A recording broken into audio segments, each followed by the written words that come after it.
So let's start today's video. We will going to complete the rest of the physical properties of the metal of our chapter number 4, that is the metals and the non-metals. So last time में last हमने 5 उसकी physical properties थी metal और non metals की discuss कर ली थी. तो अब हम आगे की प्रॉपर्टीज़ को डिस्कस करेंगे. This is the sixth one is the ductility.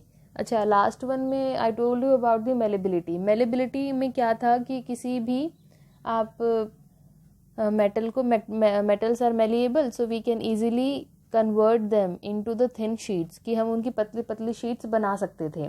अब इसमें है डक्टिलिटी. डक्टिलिटी क्या है? ये प्रॉपर्टी है मेटल की जिसके अंदर जिसमें कोई भी मेटल जो होगा वो उसको आप चेंज कर सकते हो वायर्स में, thin wires. The metal can be converted into the thin sheets, पतली पतली थिन वायर्स में बदल सकते हो. That is called as the ductility. अब ये प्रॉपर्टीज ऑफ मेटल इसलिए लिखा है क्योंकि मेटल्स आर डक्टाइल. आप लिख सकते हो मेटल्स आर डक्टाइल, मतलब कि मेटल्स को शीट पतली पतली थिन वायर्स में चेंज कर सकते हैं. For example the copper wire. Copper wire आपने देखा है कि कॉपर वायर जो होती है घर में इलेक्ट्रिसिटी के लिए जो वायरिंग होती है उसमें भी कॉपर वायर यूज़ की जाती है.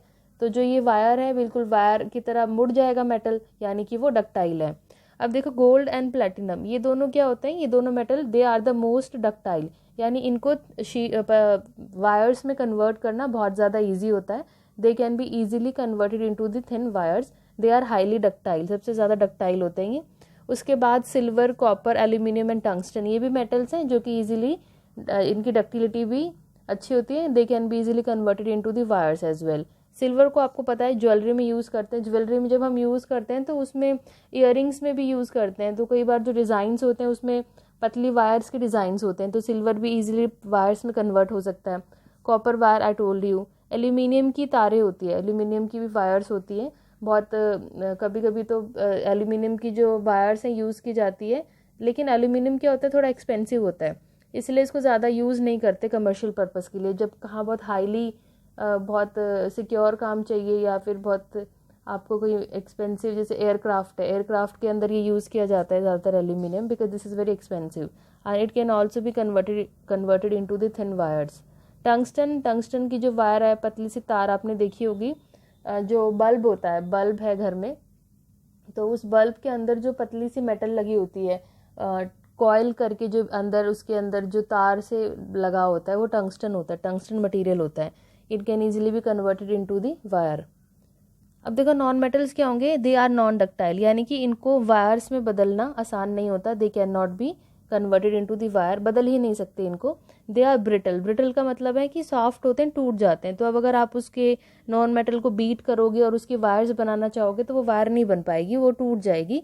They are very brittle and can not be drawn into the thin wires.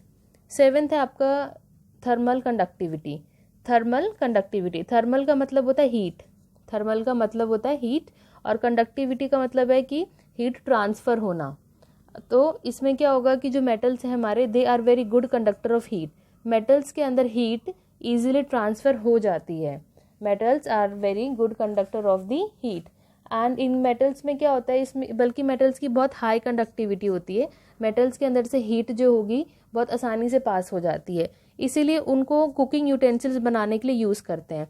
Cooking utensils मतलब यूटेंसिल होता है बर्तन, घर में जो बर्तन हम यूज़ करते हैं खाना बनाने के लिए, तो वो कुकिंग यूटेंसिल्स हो गए. हम यूज़ करते हैं मेटल से बने हुए, क्योंकि देखो अगर हमने गैस ऑन किया फिर उसके ऊपर हमने कोई बर्तन रखा है जो मेटल से बना हुआ है, अब उस मेटल से बना हुआ बर्तन जो है अगर उसमें से हीट पास ही नहीं करेगी, हमने गैस ऑन कर दिया और ऊपर उसके ऊपर बर्तन रख दिया लेकिन हीट तो मेटल में पास ही नहीं हो रही है, तो खाना नहीं बन पाएगा.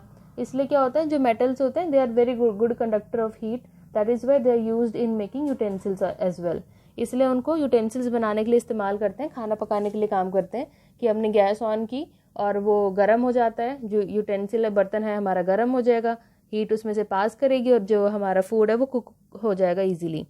इसके एग्जाम्पल्स है जैसे कि सिल्वर सबसे ज़्यादा, मैं यहाँ लिख देती हूँ, सिल्वर सबसे ज़्यादा, इट इज़ द हाईली, इसकी जो कंडक्टिविटी बहुत ज़्यादा हाई होती है सिल्वर. सिल्वर के बाद आता है कॉपर. सबसे ज़्यादा कंडक्टिविटी किसकी है? सिल्वर की, फिर कॉपर की. इसका मतलब है कि सिल्वर में से हीट सबसे ज़्यादा पास होती है, उसके बाद सेकेंड नंबर पे कॉपर. अब जो नॉन मेटल से है, they are poor conductor of heat. That means इसके अंदर, इनके अंदर से हीट पास नहीं होगी, they are very poor conductor of the heat. Exception है कि डायमंड के अलावा, डायमंड को छोड़ के जितने भी हमारे नॉन मेटल हैं उन सब में से हीट जो है कंडक्ट नहीं हो सकती, लेकिन डायमंड एक ऐसा अकेला नॉन मेटल है जिसमें से कि हीट जो है पास हो जाएगी, यानी गर्म हो जाता है और इसमें से हीट जो है पास हो सकती है। ठीक है, तो ये थे हमारे thermal conductivity.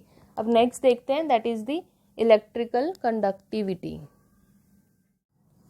So number 8 property है that is the electrical conductivity. अभी मैंने आपको थर्मल कंडक्टिविटी बताया था। देखो कंडक्टिविटी का मतलब है ना ट्रांसफ़र होना, तो थर्मल में हीट ट्रांसफ़र होती है, इलेक्ट्रिकल कंडक्टिविटी में इलेक्ट्रिसिटी ट्रांसफ़र होती है कि मेटल्स हैं, मेटल्स में से इलेक्ट्रिसिटी जो electricity it can easily pass through the metals. Now देखो metals they conduct electricity, electricity can easily pass through the metal, किसी भी मेटल में से इलेक्ट्रिसिटी आसानी से पास हो जाएगी। That is why they are called as the good conductor of electricity, इसीलिए इनको गुड कंडक्टर ऑफ इलेक्ट्रिसिटी बोला जाता है। अब इसीलिए क्या होता है, जो मेटल्स होते हैं उनकी वायर्स बनाई जाती है, केबल बनाई जाती है, क्योंकि उनमें से इलेक्ट्रिसिटी पास हो जाएगी। जैसे कॉपर वायर है, वायर हमने बना दी उसकी, अब उसमें से जब हम स्विच ऑन करेंगे तो इलेक्ट्रिसिटी पास हो जाती है। This shows that the metals are very good conductor of electricity. देखो केबल्स क्या है, जैसे कि फ़ोन को चार्ज करने के लिए भी जो हमारी डेटा केबल होती है, हम कहते हैं कि डेटा केबल लगा लो या डेटा केबल नहीं लानी पड़ेगी, ख़राब हो गई है, तो जो वो केबल है दैट इज़ दी, उसके अंदर वायर होती है जो मेटल से बनी होती है। This shows that the metals are the good conductor of electricity, वो होती है केबल आपकी। सबसे ज़्यादा highest conductivity, electrical conductivity silver की है, सबसे ज़्यादा इलेक्ट्रिसिटी पास हो सकती है सिल्वर में, सिल्वर के बाद सेकंड नंबर पे आता है copper. So silver is the metal through which the electricity can pass through mostly. फिर है आपकी नॉन मेटल। नॉन मेटल में देखो जो नॉन मेटल्स हैं they are poor conductor of electricity, that means कि इलेक्ट्रिसिटी नॉन मेटल्स में से पास नहीं हो सकती। उसमें अगर आप बिजली के तार नहीं बना सकते उससे, क्योंकि उसमें से बिजली पास ही नहीं होगी। एक्सेप्शन है ग्रेफाइट, ग्रेफाइट को छोड़ के, बस एक ग्रेफाइट एक ऐसा नॉन मेटल है जिसमें से कि इलेक्ट्रिसिटी पास हो सकती है। तो जो ये एक्सेप्शन है ना, इनको मैंने इसलिए बॉक्स में लिखा है so that it will be easy for you to recall them, और you can note down in your notebook as well और highlight in your book, because जो एक्सेप्शंस होती हैं ये पूछी जाती है, ये पता होना चाहिए कि इसके अलावा बाकी सब ऐसे हैं। ठीक है, तो graphite is a non metal जिसमें से इलेक्ट्रिसिटी पास हो जाएगी। उसके अलावा जितने भी नॉन मेटल होंगे उनमें से किसी में भी इलेक्ट्रिसिटी पास नहीं हो सकती, जैसे एयर, जैसे कि हाइड्रोजन है, ऑक्सीजन है, इनमें से इलेक्ट्रिसिटी पास नहीं होती है। उसके बाद 9th आपका सोरोनिटी। सोरोनिटी क्या होता है कि ये एक प्रॉपर्टी है जिसमें कि जो मेटल्स होंगे या जो it is a property of a metal due to which they produce a ringing sound, कि ये प्रॉपर्टी है मेटल की कि वो जो मेटल्स होंगे वो रिंगिंग साउंड, आवाज़ जो है प्रोड्यूस करेंगे, साउंड प्रोड्यूस करेंगे, वो भी लाउड साउंड प्रोड्यूस करेंगे, क्लियर साउंड, जब उन पे कोई हार्ड ऑब्जेक्ट से हिट किया जाएगा।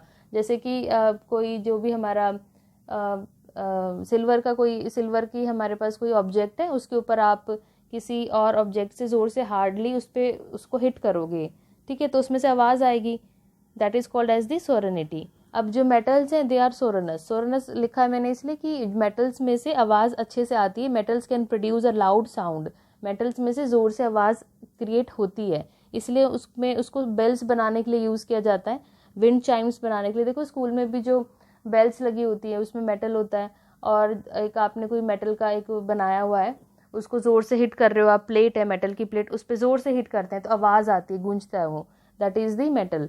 यानी कि जो बेल्स होती हैं वो साउंड प्रोड्यूस करती है, इसलिए मेटल्स को बेल्स बनाने के लिए यूज़ करते हैं। विंड चाइम्स बनाने के लिए यूज़ करते हैं। विंड चाइम्स क्या होता है कि ये आपने देखा होगा जो घर में शो पीस होते हैं, जो गिफ्ट भी करते हैं कई बार, जो कि एंट्रेंस पे लटका देते हैं, हैंग कर देते हैं, मेटल से बने होते हैं, जब हवा उस पर लगती है, जब बहुत ज़ोर से हवा चलती है तो वो ना बजते हैं, आवाज़ आती है, उनमें से हिलते हैं तो उसमें से आवाज़ आती है, that is a wind chime, जो कि ब्यूटीफुल होती है, जो साउंड होती है ना मेलोडियस होती है बहुत। म्यूज़िकल इंस्ट्रूमेंट, जितने भी हमारे म्यूज़िकल इंस्ट्रूमेंट्स हैं वो मेटल से बने होते हैं। गिटार है, उसकी जो वायर्स हैं वो मेटल से बनी होती है, नहीं तो फिर अगर उसे बजाएंगे तो उसमें से कोई आवाज़ ही नहीं आएगी अगर वो मेटल से ना बनी हो तो। अब नॉन मेटल क्या हो गए, नॉन मेटल बहुत डल साउंड प्रोड्यूस करते हैं, उस पर अगर आप हिट करोगे तो बहुत डल सी आवाज़ आएगी, ज़ोर से आवाज़ नहीं आएगी। So metals do not produce a very loud sound, they produce very dull sound. तो ये था आपका for physical properties. So physical properties we have finished yet. Now we will discuss the chemical properties later on. अभी आप इस video को देखो और if you have any doubt you can ask me and clear your doubt as well. Read the PDF and then we'll continue the chapter again. Okay then. Bye.